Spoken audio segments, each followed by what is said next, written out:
Welcome back to Carneades.org. Today we're going to be continuing with our series, Dumbfounding Definitions, Dizzying Distinctions, and Diabolical Doctrines, a series sorting through some of the jargon of philosophy. In this video, we're going to be taking a look at what is aesthetic autonomism.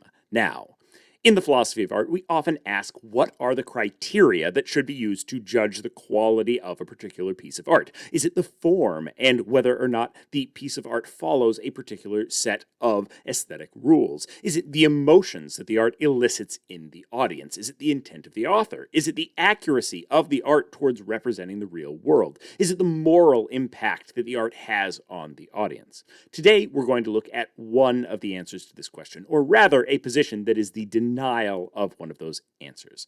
Aesthetic autonomism, the claim that art should be judged independent of morality.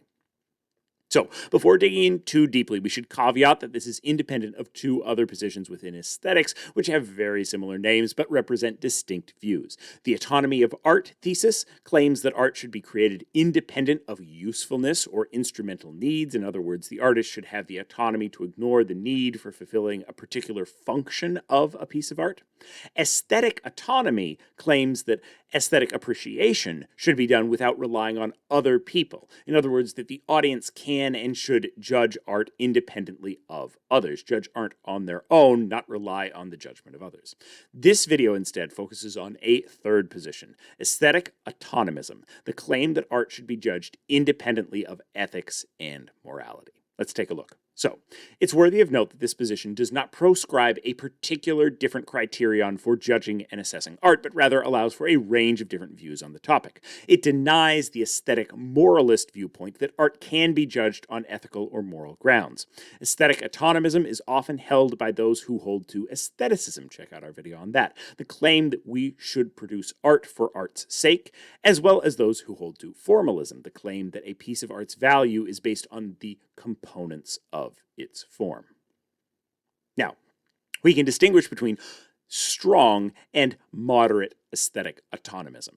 The strong position claims that art should not deal with moral issues at all. Rather, it should not put forward any viewpoint on morality. It should not try to make ethical claims about our discourse, about what art should be, and our discourse about art shouldn't even veer into the ethical realm. In some ways, this position is just as restrictive on art as the moralist position that claims art must follow some particular set of moral codes, just in the reverse. Someone like Plato might hold such a position, arguing that art convinces people of ethical conclusions using irrational means. Now, there are a range of reasons we might be concerned with this viewpoint. It seems like there is a lot of interesting art that does raise moral questions, and that those moral questions contribute to the depth of that art itself. When the characters in a play or a book are struggling with a moral dilemma themselves, that seems to increase the depth of their character. It increases our interest in the plot, and it increases the questions that we ask of ourselves after we've gone away from that art. Ignoring or prohibiting us from observing these components, or putting them in art at all, seems to greatly reduce the depth of art that we can consume and create. Additionally, artistic arguments can be debated just as easily as philosophical ones. They might not be as logical, but we can look at the piece of art, find those arguments, expose them, and talk more freely about them, even when they're masked within a work of art. The moderate position might be a bit more acceptable to a broader audience. This position claims that our assessment of the aesthetic quality of art should be independent of our ethical assessments of it. At its most reasonable, one might liken this to someone having a problem with the moral behavior of an actor, a writer, or producer, but still enjoying their work. However, the moderate aesthetic autonomist is committed to an even stronger claim that the morality of the work itself is independent of the aesthetic quality of it. Not just the morality of the people that are in it, but rather the moral message of the work has an independent value from the aesthetic quality of the art. In this way, they are committed to claiming that a play which promotes eugenics can still be aesthetically a good play, in that it was well performed, well written, well directed, well lighted, well costumed, these kinds of things, while claiming that it is a morally reprehensible message, that these are two fully separate components, that you can be morally bad while still being aesthetically beautiful. Now, there are a number of issues faced even by this more moderate position. One might be concerned that the ethics of a performance is a key component of that performance itself. That if a piece of art is advocating a particularly morally egregious claim, that the art itself is made weaker. That someone does not get the same aesthetic enjoyment from watching a high-quality Nazi propaganda film as they do from something that does not promote such heinous ideologies. That your aesthetic enjoyment of the piece is harmed even if we're trying to separate out the moral and the aesthetic judgment. Your aesthetic judgment is still impacted by the moral qualities there. There's at least some aesthetic failing in promoting evil things. You might go further to say that this might only apply to certain areas of aesthetics. We might say that the costuming of the Nazi propaganda film can still be a very good performance of creating costumes, but the problem lies in the writing. The problem lies in the story that's being told, not the particular people that are telling that story. Though one might raise questions about their own personal morals, and that gets back to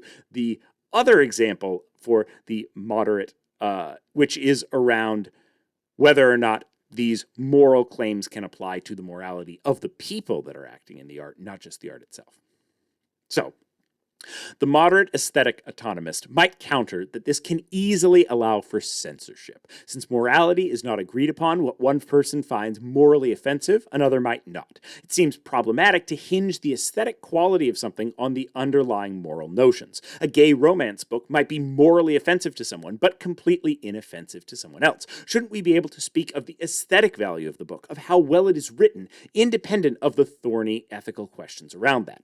Does a bad moral really reduce the impact of a beautifully written song? Are these truly independent concepts that we should assess independently and therefore be able to say that a piece of art is morally bad but aesthetically good? Or conversely, that a piece of art has a good moral but was ugly or poorly written? If these things seem like separate concepts, you might be a moderate aesthetic autonomist. Now, do you like videos like this on the philosophy of art and aesthetics? Great news, we just published a brand new course on Carneades.org going through Aristotle's Poetics, including quizzes all along the way to test your understandings of these concepts. If you want to learn why Plato hated the poets, where the tragic heroes can be found in superhero movies, and what Deus Ex Machina is, check out that over at Carneades.org. So, what do you think? Should morally and artistic qualities be assessed independently? Does assessing them together lead to censorship? Does separating them require that we divorce any moral ideas from our artistic expression? Leave your thoughts in the comments below. Watch this video and more here at Carneades.org, and stay skeptical, everybody.